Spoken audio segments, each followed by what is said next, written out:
Tan bonita que nos ha dedicado Sara Haro, pues quiero saludaros, daros la bienvenida a este acto de presentación. Es un placer para nosotros poderlo desarrollar aquí en la primera iglesia evangélica bautista de Madrid, la iglesia de Lacio, para muchos de vosotros. Tenemos entre nosotros al autor del libro que vamos a presentar. El libro se llama La Biblia para adultos, Judaísmo, antesala del cristianismo. Es don Máximo García Ruiz. Buenas tardes, Máximo. Y también el pastor de nuestra iglesia, don Josep Bordera Cabrera, quien además nos hará la presentación del libro en cuestión. Buenas tardes, Josep. Bueno, cuando concebimos esta presentación, en el mes de noviembre, hubiera sido la presentación del último libro de Máximo García. Sin embargo, a estas alturas tenemos que decir que ya no es el último, es el penúltimo, porque ha terminado otro. No sé si lo ha publicado ya, él nos lo puede decir, pero lo cierto es que lo ha terminado.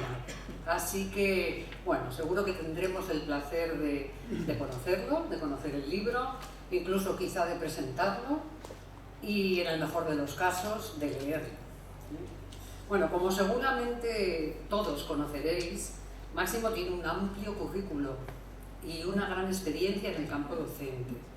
Es licenciado en Sociología por la Universidad Pontificia de Salamanca, doctor en Teología por esa misma universidad, graduado en Teología por el Seminario Bautista Español, actualmente Facultad de Teología UEB, y ha sido pues una infinidad de cargos que os voy a leer aquí. Ha sido fundador, profesor y director del Instituto Superior de Estudios Teológicos de España, adscrito a la Universidad Bíblica Latinoamericana de Costa Rica, profesor de la Cátedra de las Tres Religiones de la Universidad de Valencia y de la Facultad de Teología UEB, profesor invitado en diferentes centros teológicos y universidades. En fin, seguro que me quedo corta y no voy a decir más, porque, como os digo, tiene un currículo muy amplio.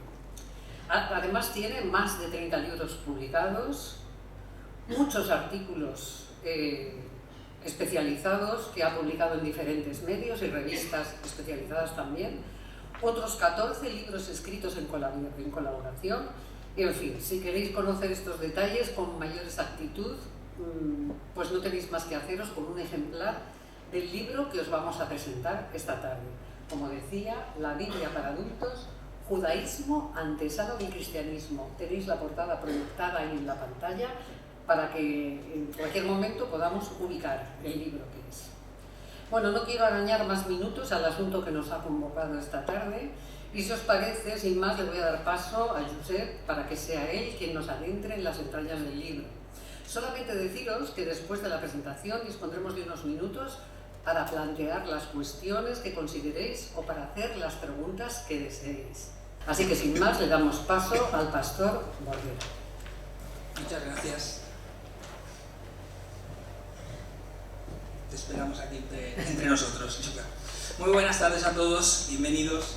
Gracias, Máximo, por invitarme a participar en este evento y de este momento, y a todos los que estamos aquí compartiendo.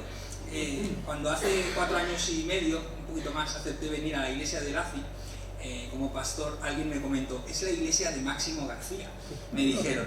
Entonces, con todo el currículum que acaba de leer Chuca, imaginaros un jovencito como yo, medianamente joven todavía me veo, había leído algunos de sus escritos, artículos, fragmentos de libros en la facultad y dije, ay, ¿dónde me voy a meter? ¡Qué responsabilidad!, ¿no? También siento la responsabilidad hoy al presentar el libro, pero también la alegría de poderlo compartir. Y perdonadme que tengo un poquito de tos. Y la verdad que luego, al llegar aquí a Madrid, conocerle el trato personal y humano y las conversaciones con él, pues la verdad que es una persona entrañable y con la que se puede hablar mucho y, como ya sabéis, pues muy inteligente, muy formado y que tiene una gran conversación.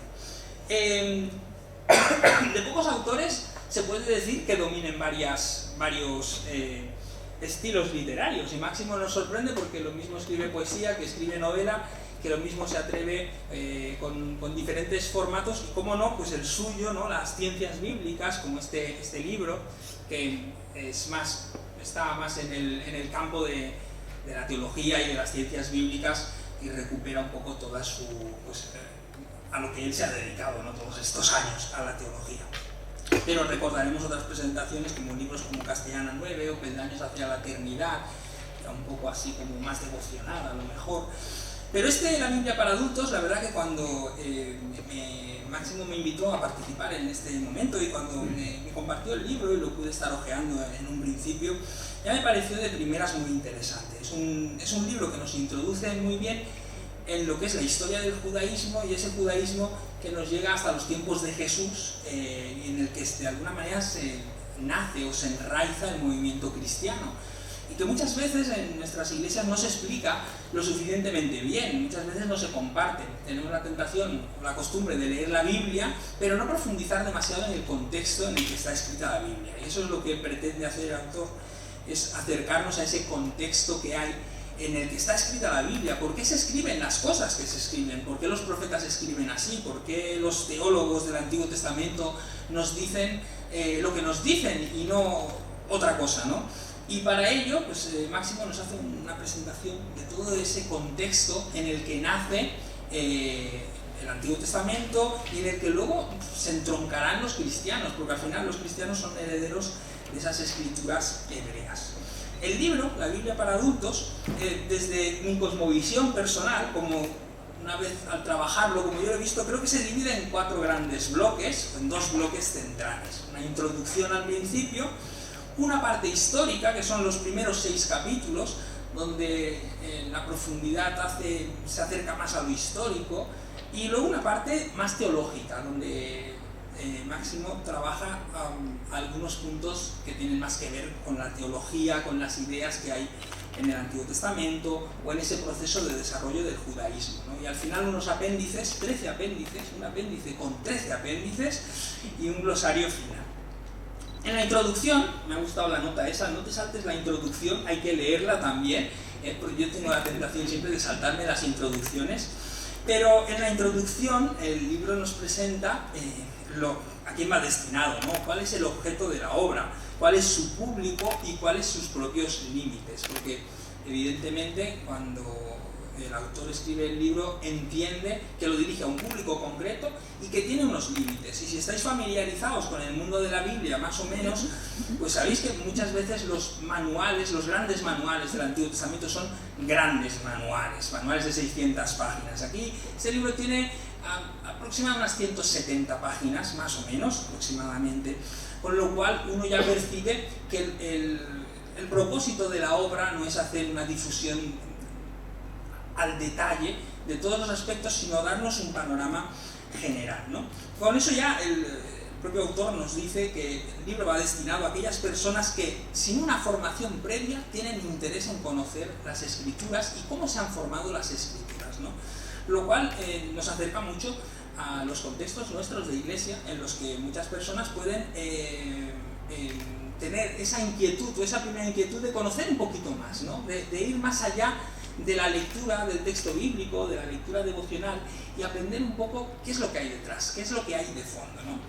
Después de esa primera introducción, Máximo nos pasea los primeros 6 capítulos por la historia del Antiguo Testamento, cómo se construye el judaísmo que tenemos en la Biblia, ¿no?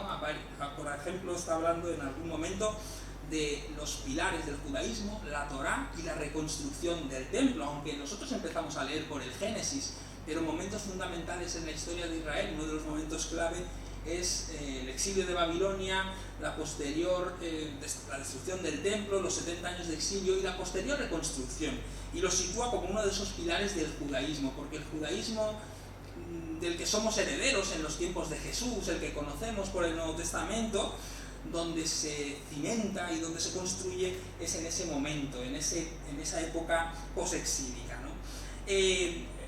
Nos habla no solo de esos pilares, sino que nos habla también del proceso histórico. Pasa por él, pues evidentemente en pocas páginas, sin profundizar al detalle, pero nos habla de todo el proceso histórico vivido por Israel. La destrucción de Jerusalén en el 587 a.C., 70 años de esclavitud, el edicto de Ciro y la liberación, y luego la relación del imperio o de los judíos con los diferentes imperios que pasan por Palestina o que de alguna manera a los que está sometida Palestina en esa época. También habla de los grandes reformadores, Esdras y Nehemías, y el papel que juegan en la religión de Israel. Y luego algo muy importante en esa sección histórica es el papel de la propia tierra. Sabéis que es algo importante para el pueblo de Israel, la vinculación que tiene con su tierra, con la tierra prometida que sentían que desde la época de Abraham les había sido dada y que después del exilio vuelve a convertirse en una especie de leitmotiv que mueve al pueblo a volver y a reconstruir sus instituciones.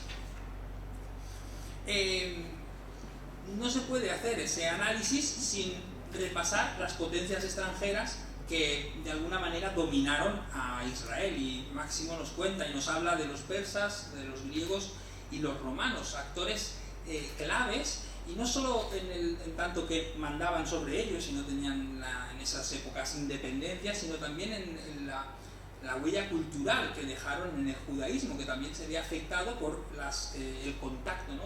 con los persas o con los griegos más adelante. Y no podemos olvidarnos tampoco, que lo mencionará más adelante, un poquito más adelante, de los egipcios, donde probablemente en Alejandría se escribe la versión griega de las escrituras, la Septuaginta, un poquito posterior, un poco más moderno, pero que también las influencias de esa diáspora que hubo en Egipto también son relevantes en el marco de las escrituras, en el marco del judaísmo y del Antiguo Testamento. Máximo describe esas influencias en el libro y esos acontecimientos históricos importantes, y después también nos pasea un poquito por la historia de los macabeos y los conflictos de esa época para llegar a la época de los romanos. Como decía, en el prólogo, el autor nos cuenta que no va a entrar con profundidad al detalle, porque solo esos acontecimientos merecen en algunos casos libros muy extensos para conocer con detalle cada uno de los aspectos de esas guerras, de esos conflictos, las interacciones con los diferentes pueblos. Pero el vistazo que nos da es suficiente para, si tenemos ganas de conocer en el marco que se construye la Biblia, poder tener una sensación de conjunto que nos ayuda a hacernos la foto entera. Yo creo que eso es muy interesante, eso es muy relevante. El hecho de que en pocas líneas ser capaz de concentrar, y yo creo que eso es una cualidad que no todo el mundo tiene, ¿no? Pero en pocas líneas ser capaz de concentrar una historia y enseñarte la foto entera, yo creo que es algo muy interesante y muy importante. Y él lo hace muy bien en el libro, de manera que, como decíamos antes, si alguien que lee el libro pero no tiene un conocimiento de las escrituras, no sabe en cómo se formaron, cuando termine de leer el libro tendrá un conocimiento, verá la foto entera, verá el panorama, y cuando ya tenga interés irá luego al detalle, pues con otras obras podrá acabar de completar, ¿no? El capítulo 4 del libro nos habla de la esencia del judaísmo y hace un repaso de las grandes instituciones que de alguna manera crecen en ese judaísmo y que van a ser muy importantes. Una de ellas es el mesianismo, una pieza clave en la teología y las esperanzas judías que nosotros leemos o encontramos mucho en los textos del Nuevo Testamento, pero son herederos ya desde la época de los profetas que vienen construyendo esa teología, ¿no? Luego el papel de los escribas y los rabinos en la transmisión de las escrituras y en el estudio de la ley, ¿no? Y todo lo que aporta la tradición rabínica al judaísmo. Luego aparece la figura de la sinagoga, una figura que en una sola lectura de la Biblia nos deja descolocados, porque en el Antiguo Testamento no aparece nunca y aparece de golpe en el Nuevo Testamento como una pieza fundamental que vehicula la vida de los judíos. Y tenemos que entender ese proceso que hay en esos años, en ese tránsito que nos perdemos en las páginas de la Biblia. Así que nos habla de la sinagoga también como ese espacio muy parecido a nuestras iglesias donde compartir la fe, ¿no? Luego aparece la figura del Sanedrín, también parte importante del judaísmo, del posexilio y de la época del primer cristianismo.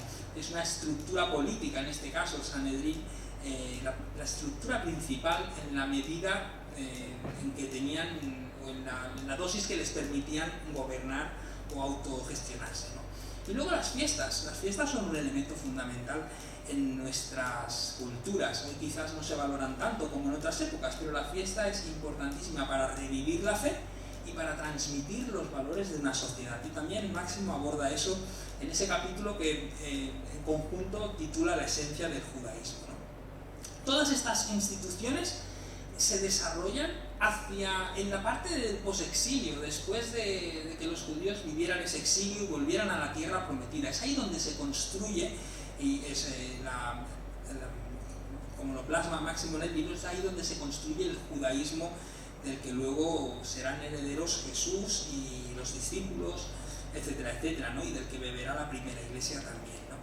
Entonces, por eso presenta también en un capítulo a las principales sectas religiosas, sectas en el buen sentido, pero esos grupos religiosos que había en la época de Jesús. Máximo nos habla de los fariseos, los saduceos, los esenios y los celotes, que fueron esos grupos que nos encontramos también muy asiduamente en el Nuevo Testamento, pero que él se remonta también un poco a esos orígenes, ¿no? a esa razón de ser de esos grupos y cómo crecen dentro del judaísmo y el papel que tienen, ¿no?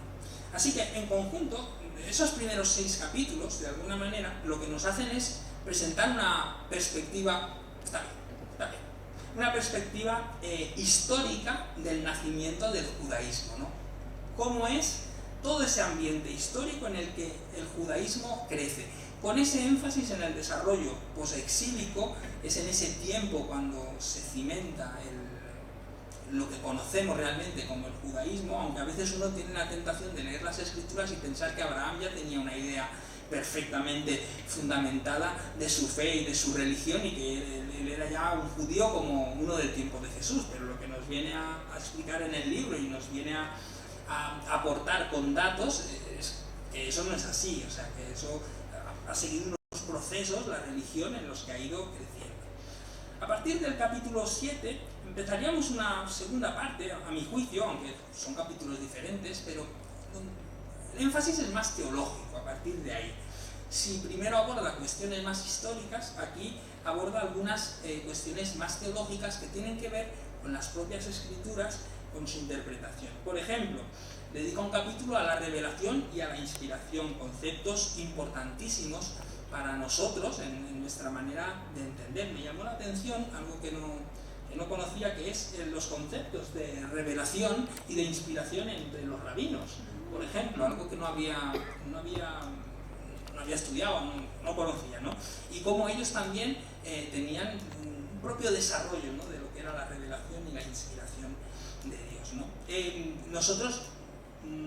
Para nosotros los conceptos son importantísimos, porque en el fondo lo estamos pensando, Dios quiere revelarse, Dios se quiere dar a conocer, y es fundamental eso dentro de nuestro contexto. Y él luego ahí pues nos explica cuáles son pues las principales ideas que hay en el campo de la revelación general, la revelación específica. En todo eso, lo que para nosotros, lo que es fundamental es eso, que Dios se quiso dar a conocer. El cristianismo lo completa con la figura de Jesús y dice, Dios se ha mostrado, ¿no?, a través del Hijo. Pero él nos presenta dónde nace todo eso dentro del judaísmo, ¿no? Luego también algo muy interesante en el campo de la revelación y la inspiración, que comenta Máximo, que es el papel tan importante que tiene la fe individual, pero también la fe colectiva en la construcción del ser humano y de sus ideas religiosas.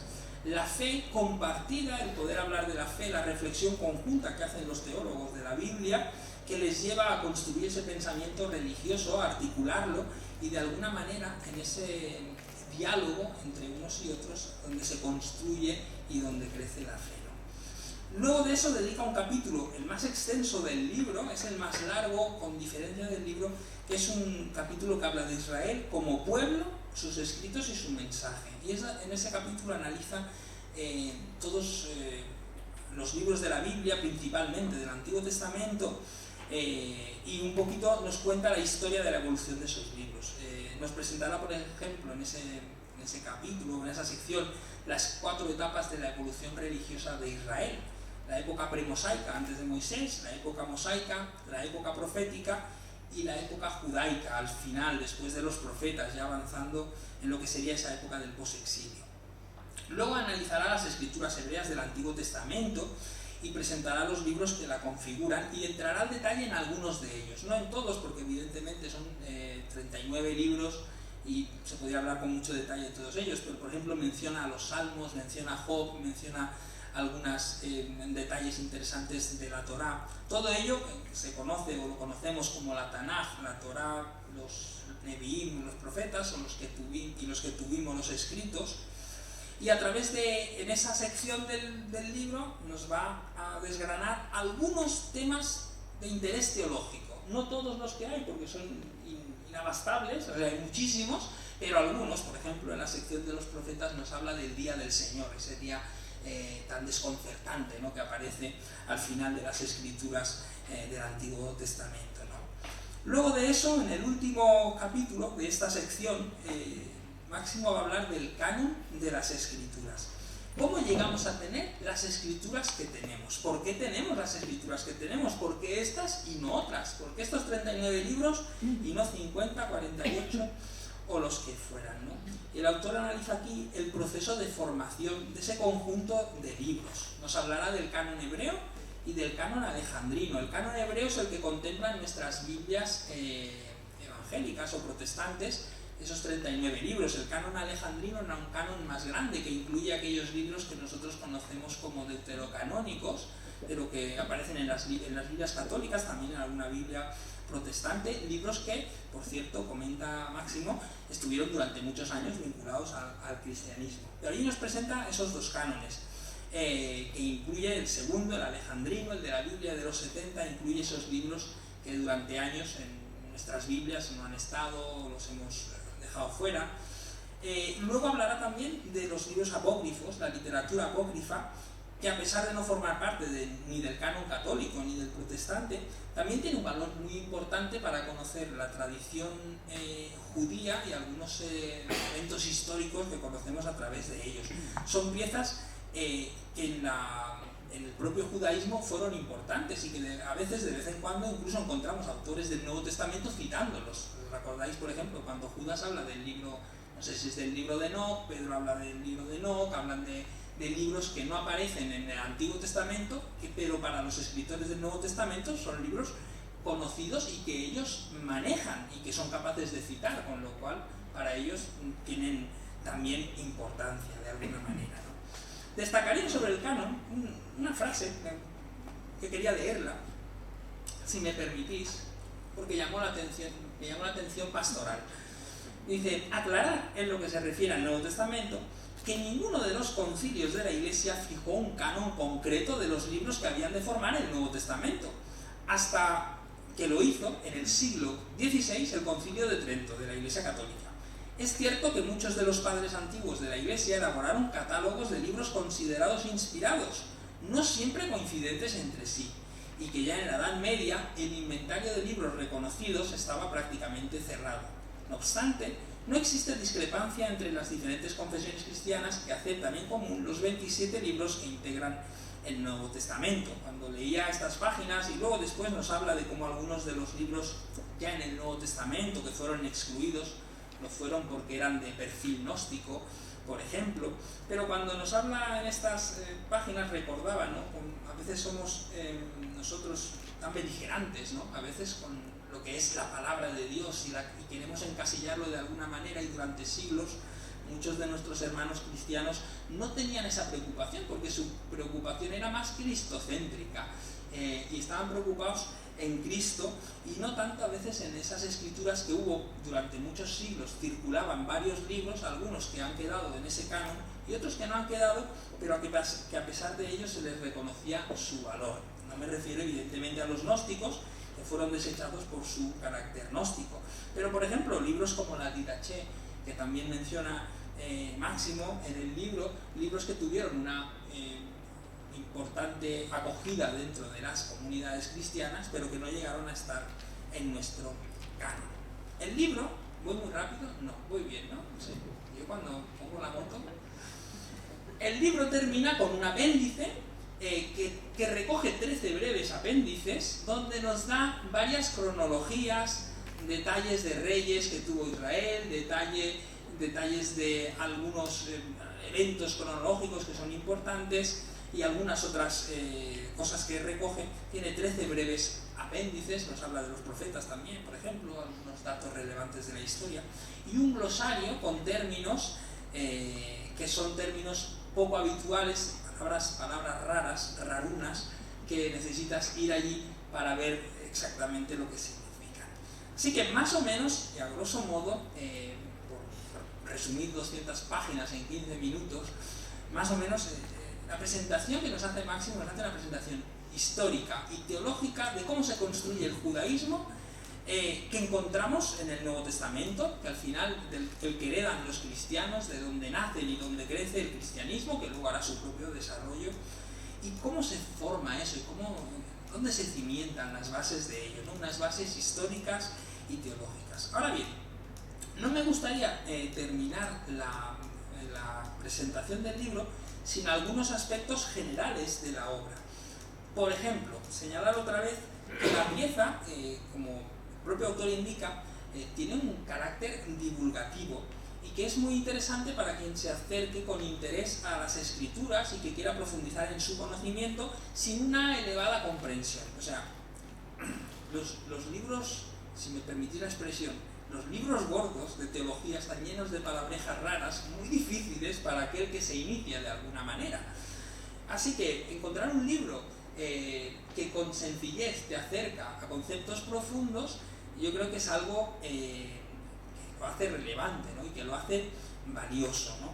Yo creo que no son tan habituales en el mundo teológico, porque normalmente damos el salto a esos libros ya complejos para el estudio profundo de las escrituras, pero no son tantos los libros que acercan esas escrituras con profundidad pero sencillez a aquellos lectores que tienen curiosidad por empezar a iniciarse en ese mundo. En ese sentido, cualquiera puede leer este libro y entenderá perfectamente, como decía antes, tendrá una foto del contexto histórico, social, religioso del judaísmo. El libro nos aporta una visión general, pero luego nosotros tenemos que profundizar y hacerla crecer, y aquellos aspectos que nos interesen más, pues podemos completarlos con otros libros. Es sencillo, pero no es simple, es muy fino Máximo buscando las palabras, construyendo las frases con lo que quiere decir, no da puntada sin hilo. Y explica esas realidades complejas de una manera cercana, de manera que es comprensible. Y aunque es breve, no es por ello poco importante. A veces nos parece que un libro tiene que ser largo y gordo, grande, ¿no? Para que parezca que de alguna manera tiene mucho contenido. Pero lo cierto es que en la brevedad, son 200 páginas, pero en la brevedad que tiene, en la lectura rápida que se puede hacer de él, lo que nos enseña es que, a pesar de ser breve, lo que contiene es importante y está muy bien explicado. Así que yo creo que esos detalles son importantes en el nivel general. Luego, fuera del libro, pues me mencionaba Máximo que la editorial es una editorial católica, y es muy interesante porque al final también recoge un poco el bagaje de vida, ¿no? De Máximo, ¿no? Que ha estado presente en diálogos con los teólogos católicos, en la Asociación de Teólogos Juan XXIII, colaborando y liderando muchas veces esfuerzos en el ámbito del diálogo interreligioso o intercristiano, de manera que todo ello también de alguna manera lo vemos en el esfuerzo de este libro, ¿no? Que lo publica una editorial católica. Así que yo no puedo decir mucho más, pero vamos, animaros a su lectura también, porque yo creo que aquellos que, y aquí conozco muchos de los que estáis, que tenéis un interés por las escrituras y que os gusta conocer y profundizar, pues yo creo que es un libro que puede aportar mucho.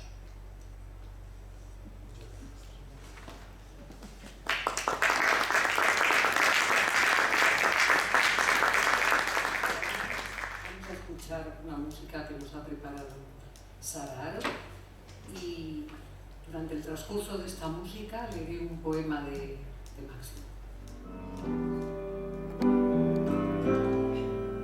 Dice así este poema, que se titula Solo dudan los que creen. Yo le pregunté a Dios cuál iba a ser mi destino, y la respuesta llegó: tú mismo te harás camino. Como afirmara el poeta, al andar se hace camino, y al volver la vista atrás, verás la senda que nunca se ha de volver a pisar. Me asaltó pronto la duda sobre la ruta a emprender, y el ángel presto me dijo: solo dudan los que creen. Ciertamente no es sencillo recorrer sin tropezar el camino de la fe.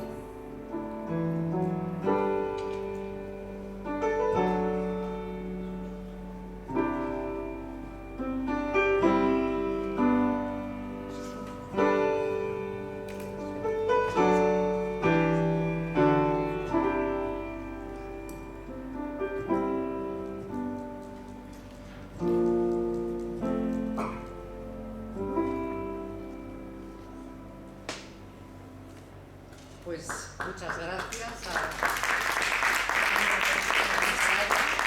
y a todos vosotros, a Máximo y a Josep por esta, en mi opinión, muy buena presentación que ha hecho de este libro.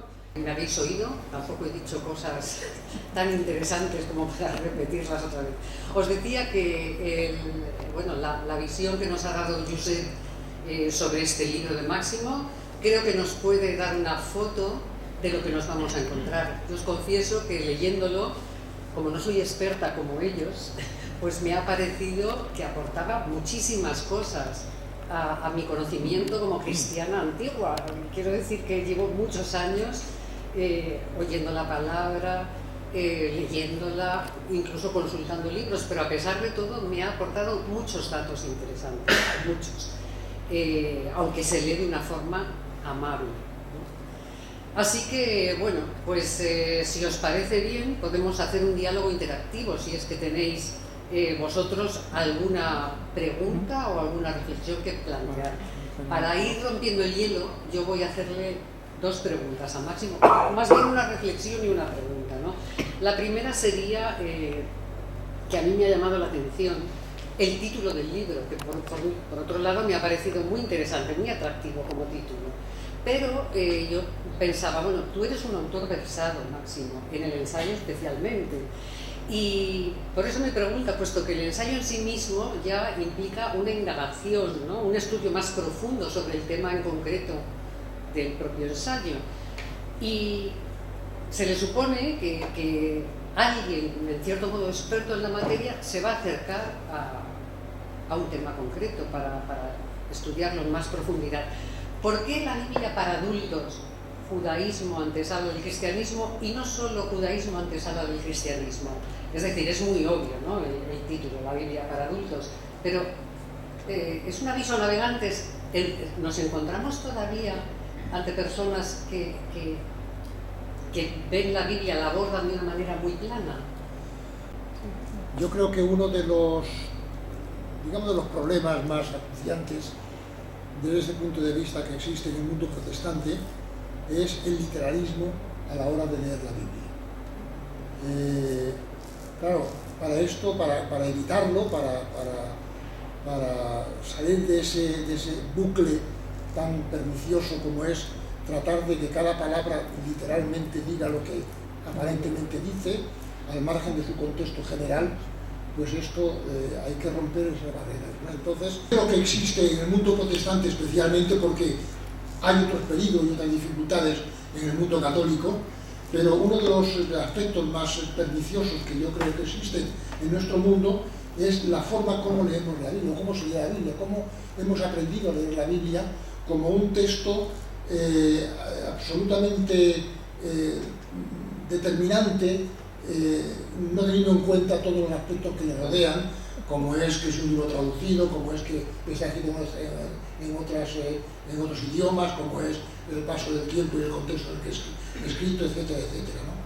Entonces, en ese sentido, es un intento de escribir un libro para que no sea leído únicamente con ese espíritu, con esa intención antigua, sino poder leerlo con un espíritu abierto, de adulto, no adolescente, no de niño pequeño, sino un espíritu de persona que busca, independientemente de que a veces pueda encontrar cosas que le puedan chocar o que le puedan causar algún tipo de malestar, por así decirlo, enfrentarse con realidades que son diferentes a las que él ha leído siempre, ¿no?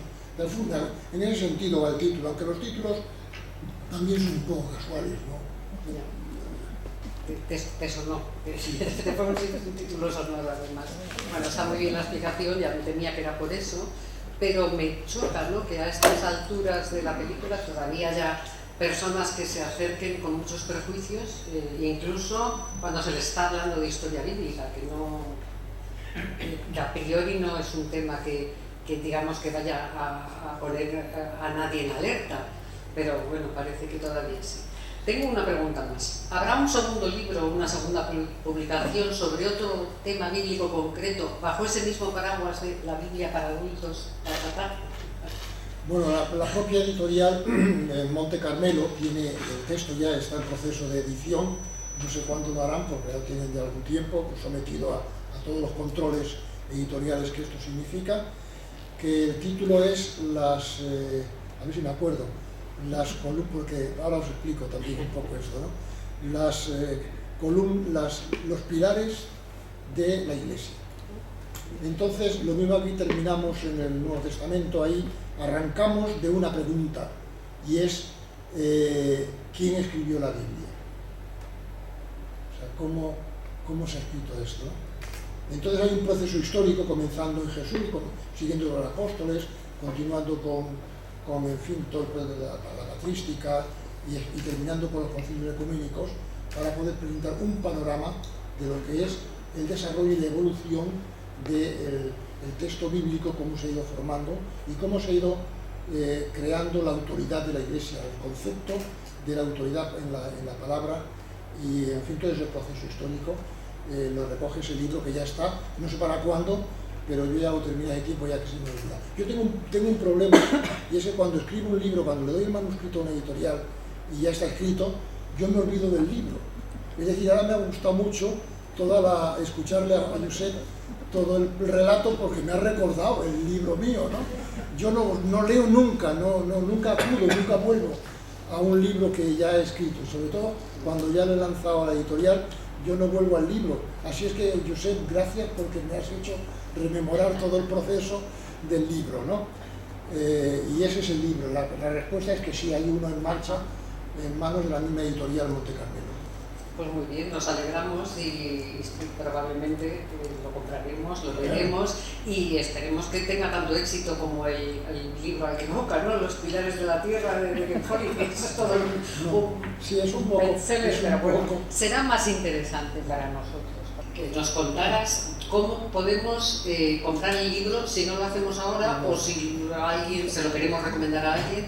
No, hay unos ejemplares, y si no, la editorial, fundamentalmente las librerías católicas todas, pero sobre todo San Pablo, tiene la plaza de la mente, online también se puede comprar, o sea que tiene varios medios.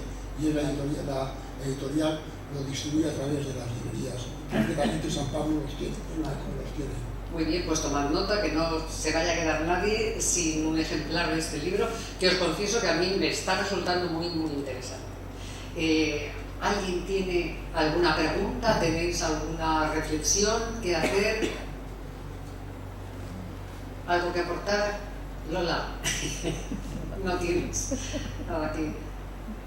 bueno, que espero leerlo con mucho gusto y espero encontrar cosas interesantes. Sobre todo me gusta la idea que tiene Máximo de toda la vida, ¿no? De que no nos apeguemos al texto como si fuera inerrante, ¿no? O sea, él ha hecho muchos esfuerzos, yo creo, y le doy las gracias porque yo le recuerdo de profesor de escuela dominical. O sea, yo he tenido la suerte de tener ese profesor con el cual te sientes siempre obligado a tener una visión más amplia, ¿no? A ir por encima y a, de alguna manera, formarte más, siempre, ¿no? Y creo que sus pasos en muchos aspectos siempre van por ahí, y yo se lo agradezco, ¿no? Así es. Pues nada, si no tenéis ninguna otra pregunta que hacer, si Máximo no quiere decirnos alguna cosa más, que si quiere, pues acabamos. No, me tenía castigado, claro. No, la verdad es que en principio, bueno, en primer lugar es dar las gracias a Chuca por el esfuerzo que ha hecho en organizar este acto, dar las gracias al pastor Bandera porque, en fin, ha hecho un trabajo tan exhaustivo que a mí me ha permitido recordar también lo que escribí hace ya un poco de tiempo, y sobre todo, y entre otras cosas, dar las gracias a vosotros porque un viernes por la tarde convocaros a un acto de esto en Madrid es realmente un atrevimiento por nuestra parte, y agradecemos el esfuerzo que habéis hecho en estar aquí presentes. Pero yo sí tenía una pequeña reflexión, si no me importa, no te preocupes, no me importa. Claro, esto de la fe y la razón siempre han estado un poco discrepantes entre sí, ¿no? Como el mito y la realidad. Son dos temas que siempre están ahí confrontándose y intentando ocupar uno el terreno del otro, ¿no? ¿Dónde está la fe? ¿Dónde está la razón? ¿Podemos utilizarlas indistintamente o no? ¿Qué pasa con el mito? El mito además es una palabra maldita, porque es un término precioso que encierra aspectos muy positivos y sin embargo se ha degradado de tal forma que hay un sentido pues despectivo acerca de lo que es el mito y la realidad. Al final son dos cosas que tienen que convivir, que tienen que contrastarse entre sí. Pero aparte de esto, yo quería simplemente comentaros en fin, en principio tenía algo incluso más extenso de lo que podría decir ahora, ¿no? Pero desde tiempo inmemorial, es decir, desde que el mundo es mundo, desde los tiempos esos que solamente en algunas referencias tenemos de ellos, el ser humano, el que ha integrado las diferentes civilizaciones, ha formado sus culturas, dentro de la cultura la relevancia de la religión, etc. El ser humano, digo, siempre ha tenido como una pregunta para poder avanzar en su desarrollo, y ha sido ¿qué es Dios? ¿Quién es Dios? ¿Dónde está Dios? ¿Cómo podemos comunicarnos con Dios? La idea de Dios en sus cuatro aspectos, cuatro formas de verlo, ha sido lo que ha impulsado finalmente, cuando ha habido respuestas, lo que ha impulsado las religiones.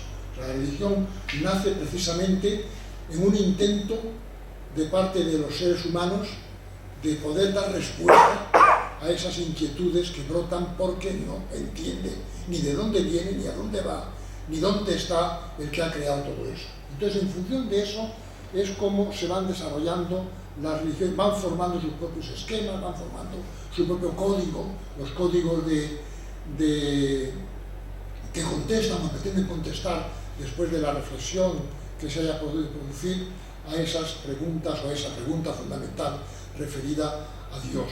Y así han surgido todas las religiones en el mundo. Los hebreos también tuvieron este proceso.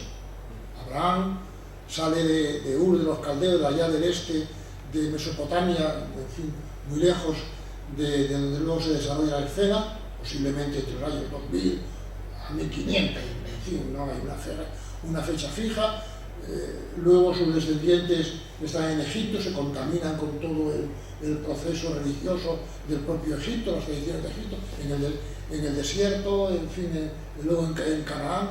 Pero el gran proceso, el proceso de los hebreos precisamente es encontrarse con Dios, ver qué hacemos, dónde estamos con respecto a Dios.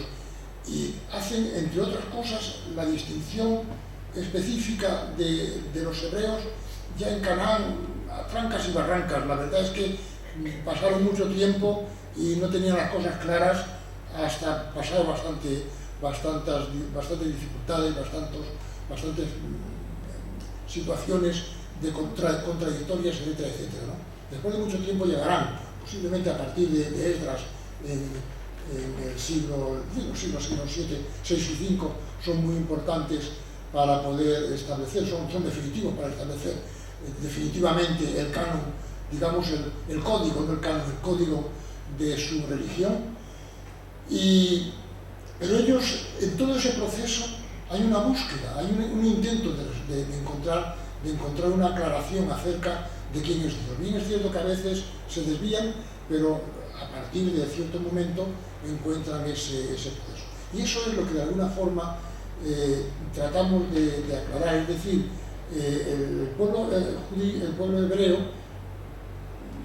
con su religión que les convierte en judíos religiosamente en el tiempo de Esdras fundamentalmente, en la época en la que se elabora lo que es el código de los judíos para poder desarrollar su fe, como es la Torá. La Torá es en la que centran todo su desarrollo religioso para poder finalmente establecer ese código previsiblemente escrito ya y formado en esa época de Esdras ya. Bien, todo eso es un referente importante para poder entender el pueblo judío. Pero es que después de eso no entenderíamos el cristianismo sin entender el judaísmo. Es decir, que el nexo de unión ahí está en que el cristianismo, después de su inicio, se hace suyo toda la historia del judaísmo y se configura en base a la herencia que tiene el judaísmo. Recordad una cosa en este sentido importante, y es que la Torá, que es el elemento básico, porque está la Torá, están los escritos, están los profetas, todo eso es secundario, que realmente, por ejemplo, cuando Pablo dice toda escritura es inspirada divinamente, él no piensa, yo no estoy en el pensamiento de Pablo, pero leyendo los contextos y la situación, pues ni los escritos ni los profetas, lo que realmente Pablo determina cuando habla toda escritura es inspirada divinamente, es la Torá. Esas son las escrituras, ese es el fundamento básico para nosotros. Por lo tanto, eso es muy importante tenerlo en cuenta. Luego vendrán el concilio de Jamnia en el año 90, un grupo de rabinos determinarán que además de la Torá hay toda una serie de libros que han recopilado, que han acreditado, que son parte del canon, en el año 90 después de Cristo, o sea, de la era cristiana. Todo eso lo recibe el cristianismo y lo establece como un elemento básico para su fe. O sea, arranca de esto, no es una cuestión que inicie en el camino, sino que ya tiene un camino recorrido por parte de los judíos.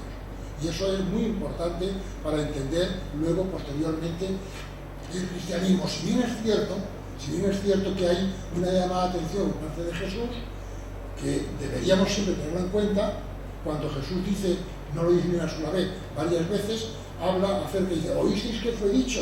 Es decir, lo que dice la Torá, que al final es el elemento básico de referencia, porque luego el resto de libros son muy importantes, pero no es lo básico. Los profetas son un referente, pero no es lo básico es la Torá, que es lo que integra la fe, el código importante de los judíos. Dice, ¿oísteis que fue dicho? Mas yo os digo, es decir, no nos quedamos parados en lo que es el Tanaj, es decir, la Biblia hebrea, sino que avanzamos, recorremos un camino distinto.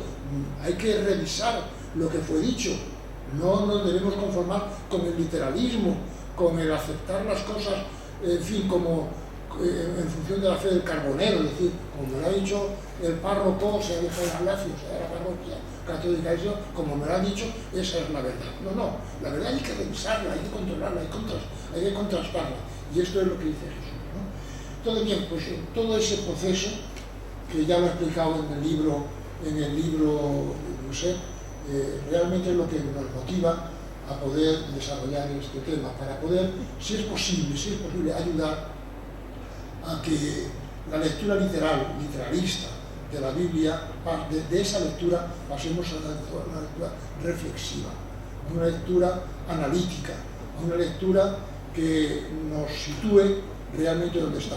Yo quiero deciros una cuestión y terminar, porque si no, no acabamos nunca, y es que, en fin, es una cosa obvia, es de perogrullo lo que voy a decir ahora mismo, pero en la práctica no es tanto de perogrullo, y es que Dios no dictó la Biblia. Claro, dicho así, pues no, Dios no dictó la Biblia. No es lo mismo que, por ejemplo, los musulmanes. Ellos creen que el Corán fue dictado a su profeta, fue dictado palabra por palabra, lo cual eso le da una categoría tremenda, pero nosotros nadie, no ha habido, fíjate que ha habido herejías, ha habido divisiones en la iglesia, pero nadie en el cristianismo ha dicho jamás que Dios haya dictado la Biblia.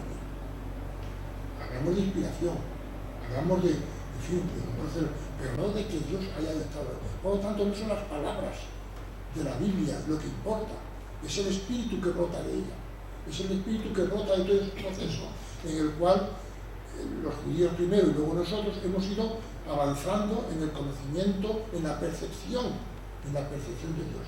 Efectivamente, la fe es una cosa y la razón otra, pero tampoco la fe desplaza a la razón.